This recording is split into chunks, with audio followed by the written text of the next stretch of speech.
शर्मा जी की। हाँ जी, जैसा कि सर्वविदित है, अभी 18 जनवरी को हमने एक परिवाद दिया था माणक चौक थाने में। इस परिवाद में था कि माणक चौक थाने के अंतर्गत बड़ी चौपड़ पे लक्ष्मी नारायण मंदिर बाई जी के मंदिर में स्थित विचित्रेश्वर महादेव मंदिर, जो कि उसके ठीक ऊपर एक गुमटी में दूसरे धर्म स्थल का कोई स्थल बनाने का प्रयास किया जा रहा था। उसको लेकर के हमने परिवाद दिया था और उसमें महादेव मंदिर जो है वो बिल्कुल पूरी तरह बंद था।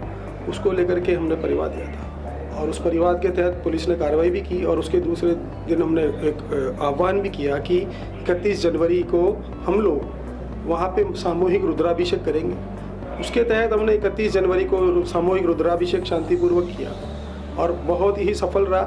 और पुलिस कार्रवाई के दौरान इन बिटवीन पुलिस कार्रवाई के दौरान हम वहाँ से वो हरा कपड़ा, हरी चद्दर और वह सब हटा दिया। वहाँ से वो गुल्लक वल्लक भी वो सब हरा रंग सब हटा दिया वहाँ से महादेव मंदिर के शिखर से।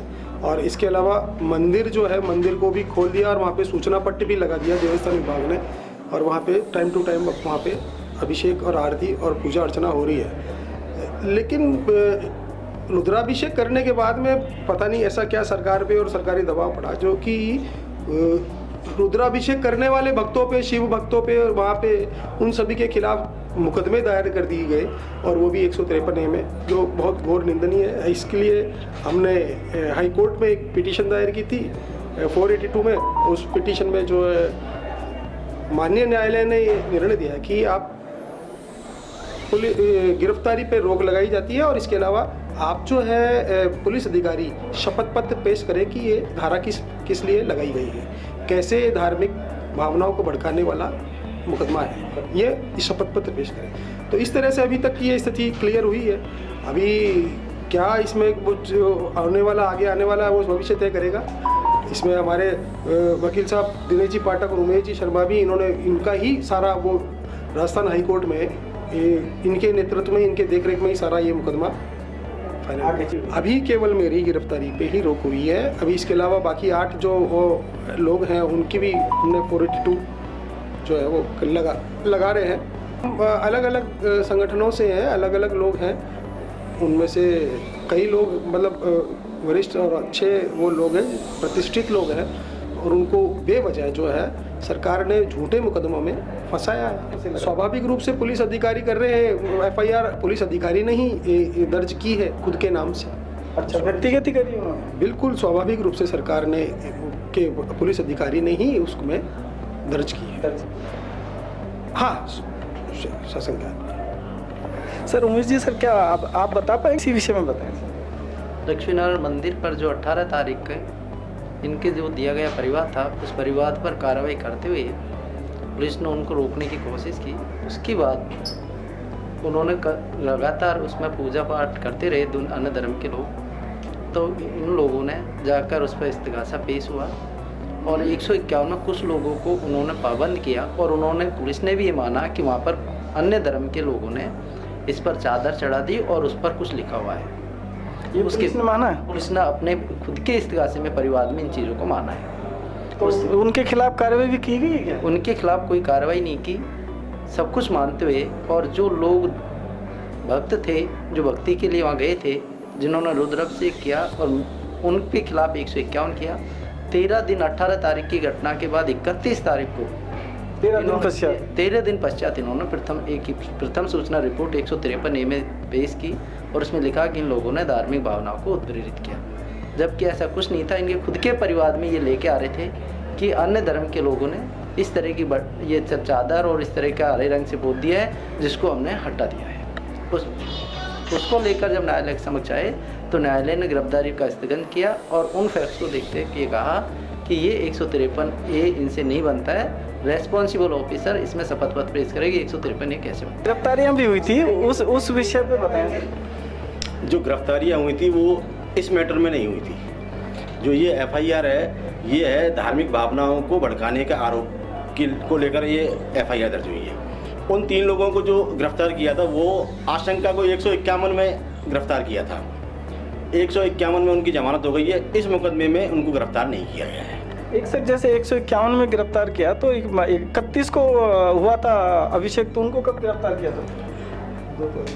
एक्चुअल में हुआ क्या था कि जब 31 तारीख के रुद्राभिषेक का जब आह्वान किया गया तो सबसे पहले तो एक नोटिस 107/16 का भारत शर्मा को ही दिया गया था, जिसका हमने न्यायालय में जाके विरोध किया और पाबंद होने से रोक लिया हमने, क्योंकि वो चाहते थे कि 31 तारीख का रुद्राभिषेक ना हो, इसलिए वो पहले पाबंद कराना चाहते थे।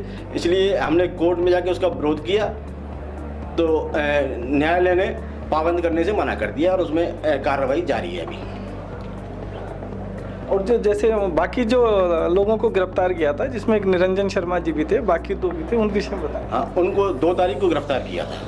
उनको किसी मामले में बुला करके वैसे ही बाद में इस सारी घटना के बाद में सारा 31 तारीख को ये सारी घटना हो चुकी, उसके बाद 2 तारीख को इन्होंने उनको थाने में बुलाया और वहीं बैठा लिया, 151 में दिखा दिया उनको। अच्छा, बुलाने के बाद 151 में दिखा दिया, तफ्तीश के लिए बुलाया गया? तफ्तीश के लिए बुलाया गया तो 151 में बैठा लिया उनको। और उसके बाद जमानत उनकी कब हो पाई? उनकी जमानत हुई तो जो कार्यपालक मजिस्ट्रेट थे उन्होंने भी तस्दीक शुदा जमानत मांग ली उसमें, जबकि उनको पावर नहीं है ये और ना इसकी आवश्यकता थी।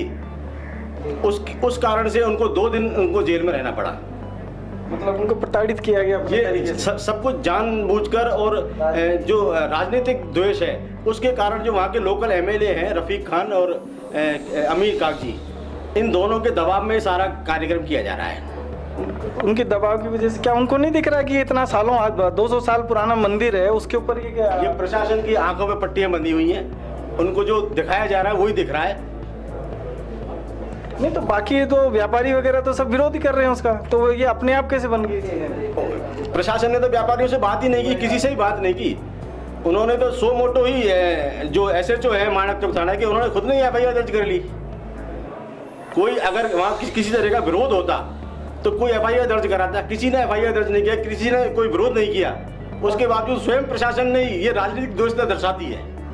मतलब स्वतः ही ले लिया। ऐसा कोई भी घटना देखी है आपने इससे पहले कि मंदिर या मस्जिद के खिलाफ ऐसे होते, किसी थाना अधिकारी द्वारा ऐसा कहिए? ऐसा कभी नहीं हुआ। अगर ऐसी कोई घटना हुई थी या कोई होने की आशंका थी तो वो पहले भी इनकी बातचीत हुई है, भारत शर्मा की प्रशासन के साथ बातचीत हुई है, शांतिपूर्वक रुद्राभिषेक किया, पुलिस की मौजूदगी में हुआ है, सारा प्रशासन मौजूद था वहाँ पे। ऐसा नहीं है कि प्रशासन मौजूद, अगर ऐसा कुछ घटना होती तो उसी समय अरेस्ट कर लेते। बिल्कुल, हम भी थे उस टाइम तो लाइव में। आप भी थे, आपने लाइव चलाया है, आपने देखा ऐसा कुछ नहीं हुआ वहाँ। ये जरूर था कि एक लोगों में आक्रोश तो था ही कि भाई अब हमारे मंदिर जैसी भावनाओं को हाथ नहीं करी दे। आक्रोश था, लेकिन आक्रोश इस बात को लेकर था कि मंदिर के ऊपर ये क्या हो रहा है, लेकिन किसी ने ना तो कोई सांप्रदायिक नारा लगाया वहाँ पे। नहीं, अगर जय श्री राम का नारा लगाना सांप्रदायिक है तो ये सांप्रदायिकता तो होती रहेगी। नहीं, इसको तो सांप्रदायिक कैसे बोल सकते हैं, वो भी लगाते हैं अपनी जगह। नारा लगाया, जय श्री राम के अलावा कोई नारा नहीं लगाया वहाँ। हर हर महादेव, जय श्री राम, तो मंदिर में तो यही नारे लगते हैं। अब इसको वो सांप्रदायिक माहौल बिगाड़ने का एलिगेशन लगाते हुए FIR दर्ज कर रहे हैं। इसी को हमने यहाँ चैलेंज किया है हाईकोर्ट में, और माननीय न्यायालय ने भी माना है कि इसमें सांप्रदायिक माहौल बिगाड़ने का आपका जो FIR करने का उद्देश्य है वो इसमें कैसे पूरा होता है, कैसे बनता है ये मामला। आप न्यायालय में पेश होकर शपथ पत्र पेश करें और बताएं न्यायालय को कि ये सांप्रदायिक माहौल बिगाड़ने का मामला कैसे बनता है। सर, एक एल्ट न्यूज़ ने भी इसको 30-40 साल पुराना बताया है, तो उसने किस आधार पर बताया, कुछ बता पाएंगे? वो सारी भ्रामक तथ्य, गलत न्यूज़ है और उसके खिलाफ हम कार्रवाई करेंगे। शीघ्र ही न्यायालय में उसके खिलाफ कार्रवाई की जाएगी। IMH न्यूज़ की तरफ से मैं सुभाष शर्मा।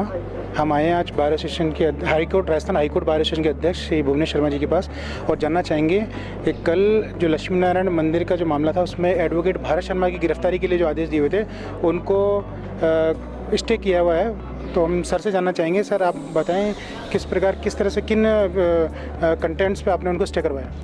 कल लक्ष्मी नारायण जी वाले मंदिर मैटर प्रकरण में एक 482 पेश हुई थी जो एडवोकेट भरत शर्मा ने पेश की थी। उसमें जस्टिस फरजंद अली साहब ने ये फरमाया कि 153A में ऐसा कौन सा कंटेंट है, पुलिस ऑफिसर ये बताए कि ये धार्मिक भावनाओं को ठेस पहुंचाता है, और ये कह करके उन्होंने स्टे कर दिया। और बिल्कुल उसके FIR से बिल्कुल साफ जाहिर होता है कि इस तरह का कोई कंटेंट उसमें है ही नहीं कि धार्मिक भावनाओं को कोई ठेस पहुंचाया जा रही है। पहले से वो मंदिर है, और मंदिर में अगर पूजा करने जाते हैं और यदि कोई दूसरा व्यक्ति वहाँ दूसरे आता है उसमें न्यूसेंस करने, तो उसको तो रोकने के लिए आदमी के प्रत्येक व्यक्ति का दायित्व बनता है। तो उस पर स्टे कर दिया और उसको अब पुलिस अरेस्ट नहीं कर सकती भारत शर्मा को।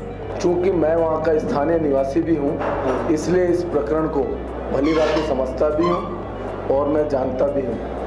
ये जो लक्ष्मी नारायण जी का मंदिर है, जयपुर जब रियासत काल में बसी तब से ये मंदिर बना हुआ है और इसके आसपास कहीं भी ऐसा कोई मज़ार या कोई इस तरह की अलग चीज़ नहीं थी।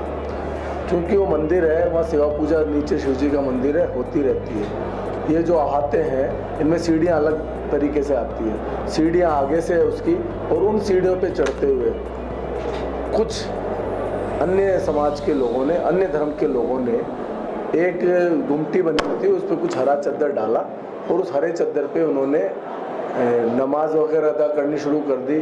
कुछ और मज़ार वज़ार बना के वहाँ पे जो दूसरे धर्म के लोग हैं वो आना शुरू कर दिए। जब इस बात की जानकारी वहाँ के रहने वाले लोगों को चली, कुछ और जो इस संबंध में जागरूक लोग हैं उनको पता चली, हमें भी चली, तो हम में से एक भारत शर्मा जो है धरोहर बचाओ समिति, वो गए वहाँ पे और उन्होंने हम सब की तरफ से ये डिमांड रखी कि ये जो इन्होंने इस तरह का निर्माण हुआ है ये धार्मिक भावनाओं को भड़काएगा, जयपुर शहर की शांति और सौहार्द को बिगाड़ेगा और इस तरह की घटनाएं नहीं होनी चाहिए। वो नीचे शिव जी का मंदिर है और शिव जी के मंदिर में ऊपर इस तरह की मज़ार बना देना, इस तरह का निर्माण कर देना, वो निश्चित रूप से जयपुर शहर को सौहार्द को बिगाड़ेगा।